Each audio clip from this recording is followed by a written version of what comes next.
Welcome to the channel, welcome to the channel, welcome to the channel, yeah. Hi, hello, welcome back to the channel. Black Siren Creates. Don't mind, I'm same place, same day maybe, because I do my videos in batches, y'all, so don't mind if I'm wearing the same clothes.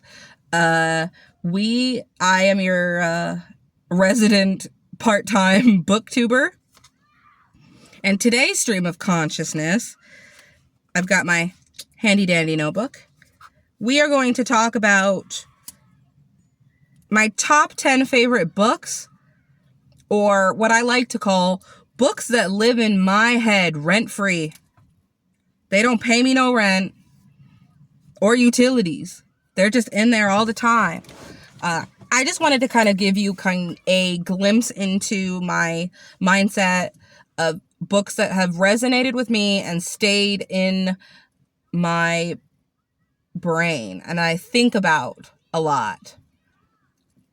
I read an exorbitant amount of books, over 100 every year. I think in 2024 I read 150. And this is my bookish bad habit, is I read so much, and I don't always read for comprehension or retention. So that's why I had to start tracking the books that I read, because sometimes I'll just read a book and it goes in and out. I don't remember the plot. I don't remember the dialogue. I don't remember what happens. And that doesn't happen with all books. And I do think reading with intention is important. But also, sometimes I just read to read. Sometimes. And a lot of books, like especially romance, that are kind of a lot the same and they're copy paste, and I don't always read to think critically, and I think that's okay. People watch reality television. There's not a lot that's going on thematically, but you're still having a good time. So I think as readers, we need to stop being so pretentious. Sometimes books are just for fluff, and that's okay. So these are the books that I was reading with intention, that stayed in there, and they hold a special place in a sea of all the books that I have consumed in my lifetime. These are in no particular order. These aren't just new books. Some of them were written back in the day. I will kind of just tell you the book, why it lived in my head, a little bit what it's about. Yeah. So, the first book that I wrote down was Chain Gang All-Stars. And this book lives in my head a lot. And it's basically, I'm not going to do synopses. You can go read them. I will give you probably spoilers. I'll tell you what it's about. But if you want the synopsis, go find it.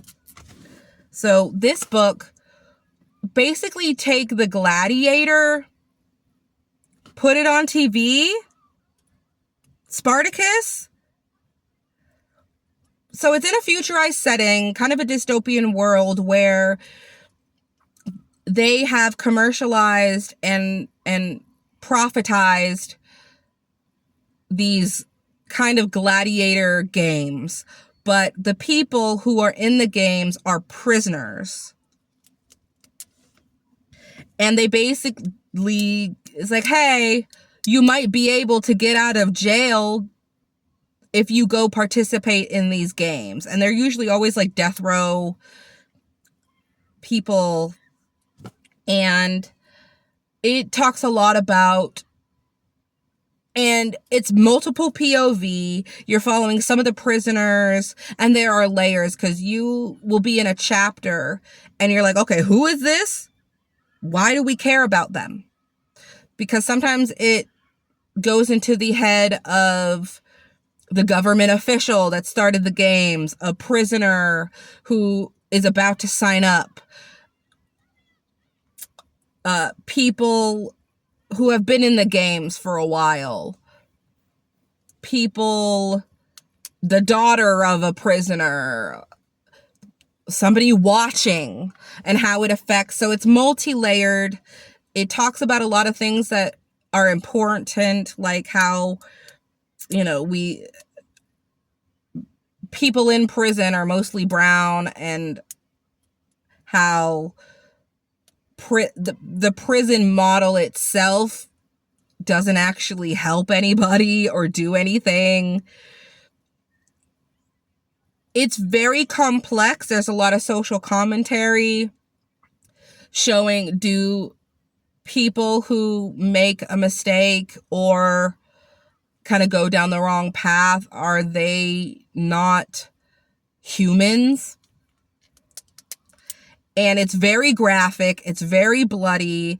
The topics are super heavy, but I think it's very well done, because even though it's multiple POV, everything is interwoven and connected, and it's done in a very beautiful way. The writing's excellent.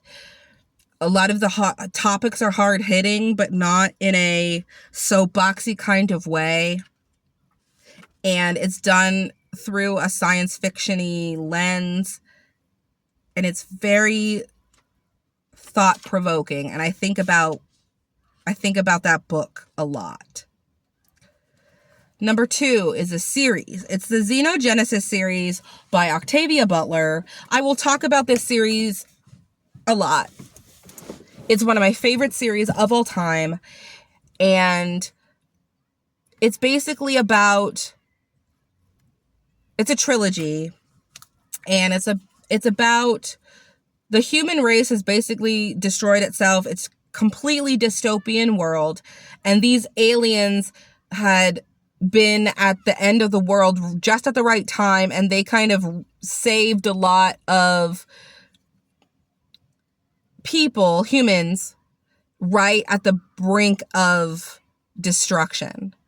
And they save a whole bunch of humans, and the way this alien race lives on is by whatever world they come across, they basically take the best parts of this species, and then they combine it with their own species. So this alien species basically absorbs whatever they come in contact with to create a new race or a new species. And so it's talking about what are the best things about humanity? Why did humanity destroy itself with war? And there are a lot of discussions happening that are really important and thought-provoking, but done, again, through a science fiction lens. And there are a lot of things that get explored in a very interesting way. The writing is excellent, and you follow a family, like 3 or 4 generations of what it means to be human, what it means kind of colonizing and eugenics, and what is good and bad trait that we need to kind of pass on to the future generations, and making sure history doesn't repeat itself. And it's very well done in a time where there weren't a lot of Black science fiction women writers. It's a great series. Everybody should read it, even though it was written in like the late 70s and 80s. It's a great read. The next one I want to talk about is a series by Anne Bishop called Daughters. It's the Black Jewel, I think it's the Dark Jewel series.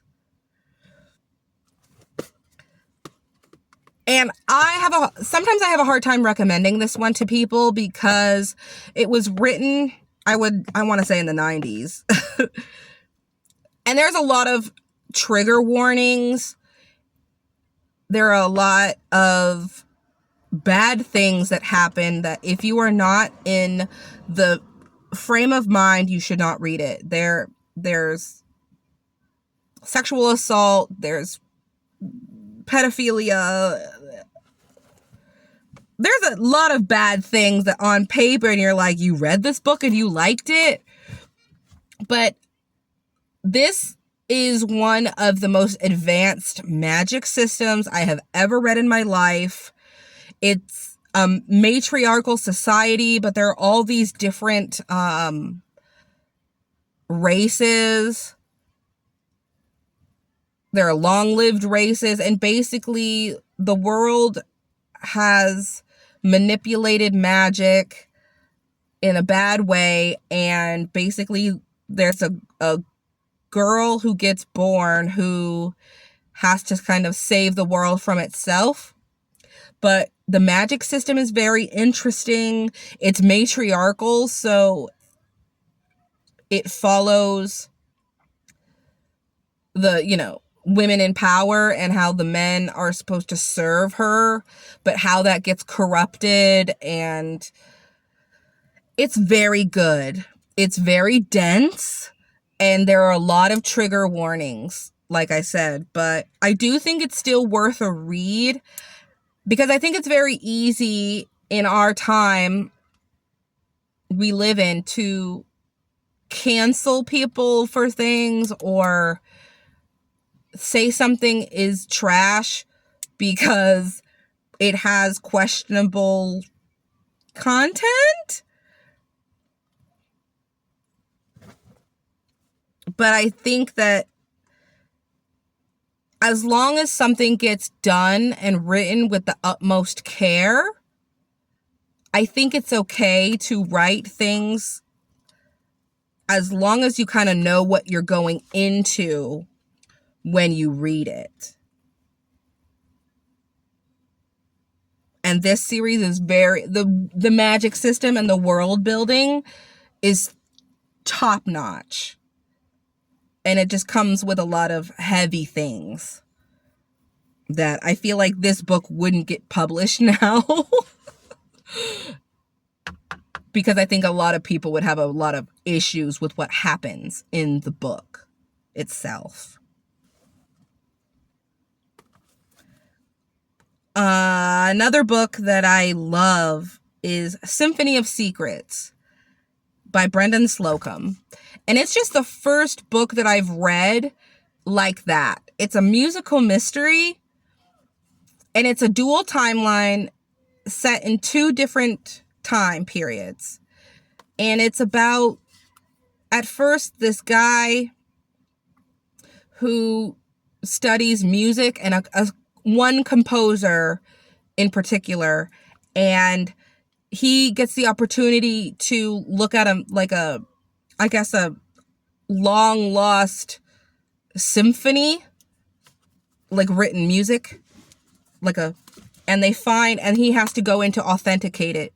And then as he is trying to authenticate this kind of musical manuscript that has been lost to time, he finds out that this composer that he idolized basically stole music from a disabled Black woman. And it's just him coming to grips with, okay, this guy stole from this Black woman who was disabled. And it basically shows the progression of how it happened. And then this guy basically fighting this institution because they don't want people to find out that this guy plagiarized.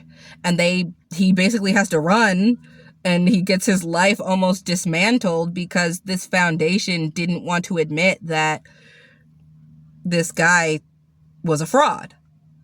And you kind of have to, it's very good. Very different than anything I've ever read. And I love music. That's also one of my special interests. I come from a musical background. I'm a singer. So He also wrote The Violin Conspiracy, which is also very good, but it's all about a violin that gets stolen. And you have to figure out who stole this violin and why the violin is important. So it's just, this author writes mystery in a very different way that's very, very cool. And I am going to continue reading whatever he writes because it's just so different and something I've never experienced before. Another book I love is This Is How You Lose the Time War. And I've talked about this too. It's very lyrical prose. It's a novella that packs in so much world building, even though you're kind of confused the whole time. But it's okay because the writing's great. It's a love story. It's sapphic. It's science fiction. It's time travel. You should read it. Another one I love that lives in my brain is The Good House by Tananarive Due. And I have my own opinions about Tananarive Due, which I think I'm going to make a separate series about either popular authors that I didn't like or just deep dives into a certain author's kind of backlist. This book is a haunted house story, but there's so much more to it than that.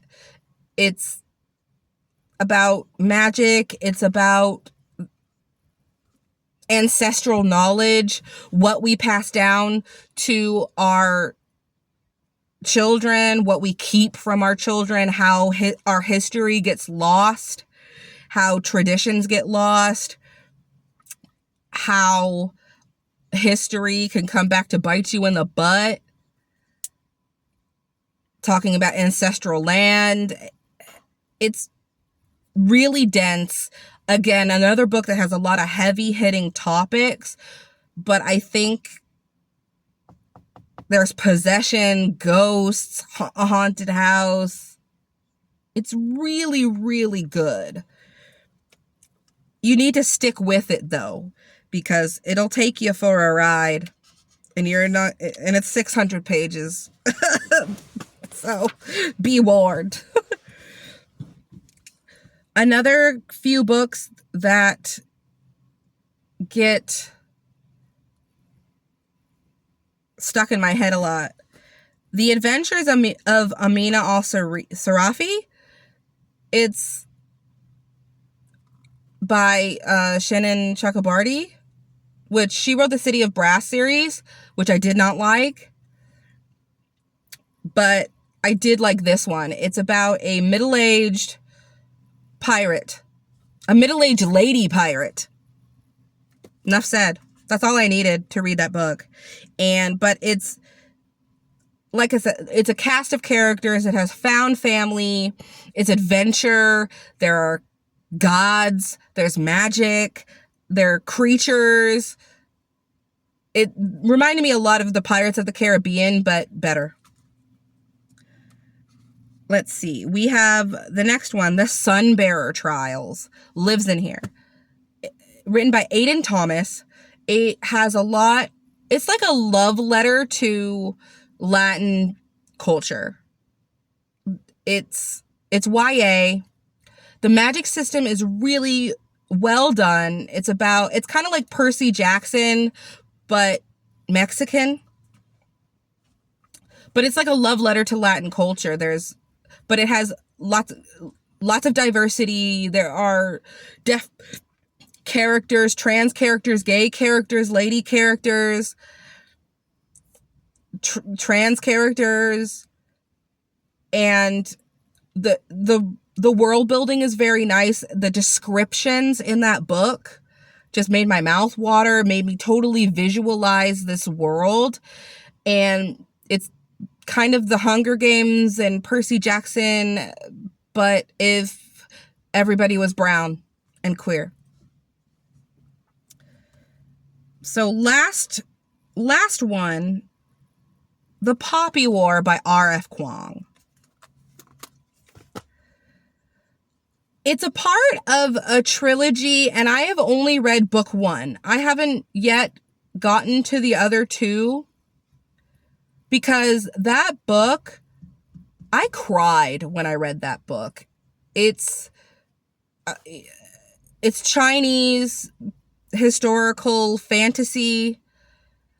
It's really heavy. There are so many things in that book, and a lot of people critique that book saying it's graphic and it's too much, but I disagree. I think you can have heavy things in a book and it's not just gratuitous. None of it is gratuitous. But it's basically just talking about how war can just ruin everything. Talking about there's found family, there's child soldiers, there's a magic school, there's so much of that book that just ticked all my boxes, but just showing kind of just what war does to a country, and it made me cry. It's very well done, and the characters are morally gray. They don't always make the right decisions. It's messy. It's raw. And I loved everything about it. But I haven't read the rest of the trilogy because, like I said, that book ripped my heart out of my chest. And I have to be in the right mind space to read the rest of it. But yeah, those are the books that live in my head, rent-free. They don't pay no utilities. They squatting. Hopefully you pick one of those up, or it gives you a better insight into what I like as a reader, how I read, and all of that. But that's all I have for you today, guys.